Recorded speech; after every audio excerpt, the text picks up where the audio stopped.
So, George, one of the things you said earlier was you joined in 2009, which was obviously there was a little bit of a financial crisis. It feels like actually there's so much going on in the world that we've almost forgotten last year's crisis, which was the Silicon Valley Bank and the other regional banks. And I think one of the things that did is it created a lot of tailwinds for the big institutions. JP Morgan and others really hoovered up deposits at that time, right? Because people were concerned about the safety of their money. So, as you said, City National is a lot smaller bank.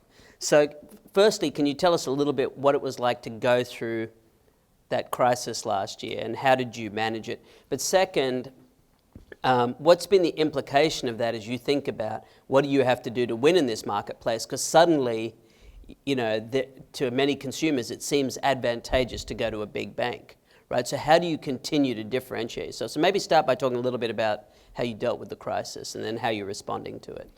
So, funny thing about the crisis, if you had asked most investment banks or most consulting firms back in, maybe 3-6 months before the last year's banking crisis, who were the three banks that you should try to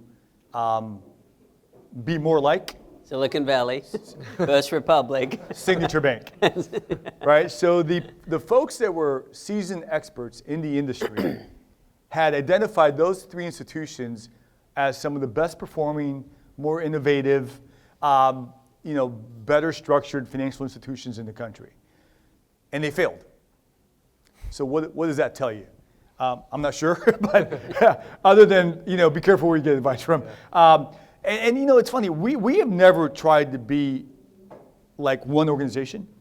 We've always tried to take the approach that we look at, what each other institutions do well in channels of business, and we've tried to kind of take pieces and parts of that and build what we're building here. Mm-hmm. What's the most important lesson of last year's crisis is that diversification continues to be absolutely mission critical to the success of any financial services firm.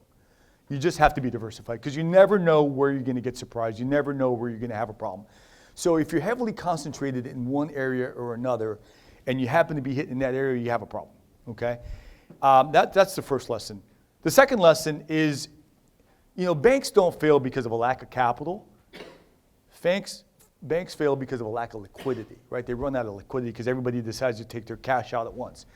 Now, 50 years ago, that used to take 6 months because you'd have to stand in line in a branch to wait to pull your money out. These days, with these things, the money leaves in a very short period of time. I think Silicon Valley lost like $48 billion in like 3 days. And nobody went to the branch to take that money out. They just basically wired it out. So it's much more dangerous these days because things move very quickly.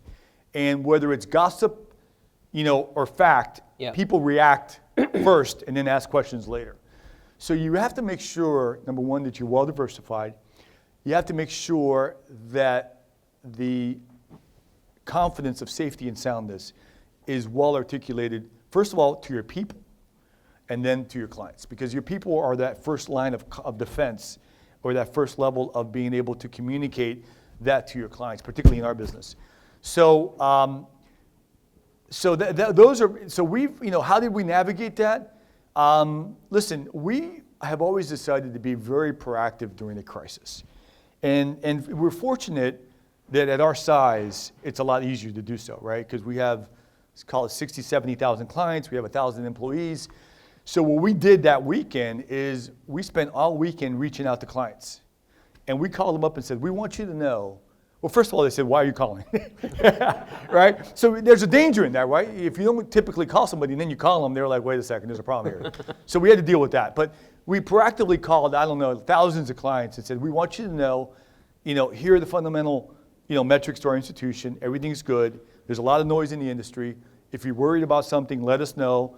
And so we were super proactive about it.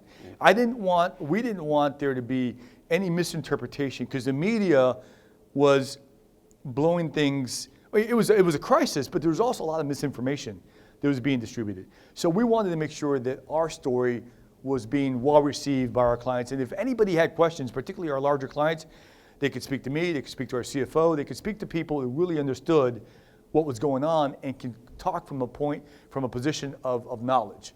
So that was a lesson, and we did the same thing. We did the same thing during the pandemic. We've always been, the culture of the organization has been one of being super transparent and super proactive when there's a problem. Yep. I tend to think we maybe perform a little bit better because we come together and really kind of navigate the situation and never waste a good crisis. So long story short, diversification, really important learning, being proactive, being prepared ahead of time, because if you have to prepare in the middle of a crisis, you got a problem. So being prepared to be able to handle these situations ahead of time is really, really key.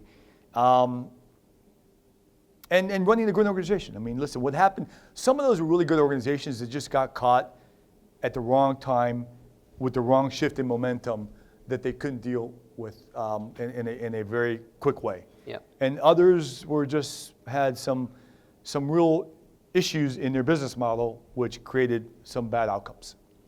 So I had a follow-up question there.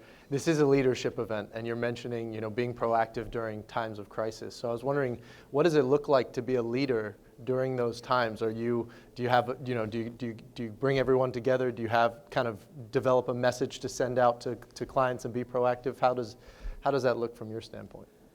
Listen, I think leadership is even more important during a time of crisis in terms of the more visibility, the better, right? When there's chaos, where there's volatility, when there's a lot of negativity, people are looking for, hey, what are we doing? Why are we doing that? And how are we going to do it, right? They need direction. They need somebody to kind of own the situation and then communicate. So I think when there's volatility, the more visible you can be as a leader, the better. And sometimes leaders, because they don't know what to say or they're not prepared, they have a tendency to wait. And to me, that's the worst thing you can do. Yeah. So we always try, and not just me, right? It's my executive team. Anybody in the leadership role, what we try to do is we bring leadership together right away, whether it's a hurricane, whether it's a financial crisis, I mean, you name it.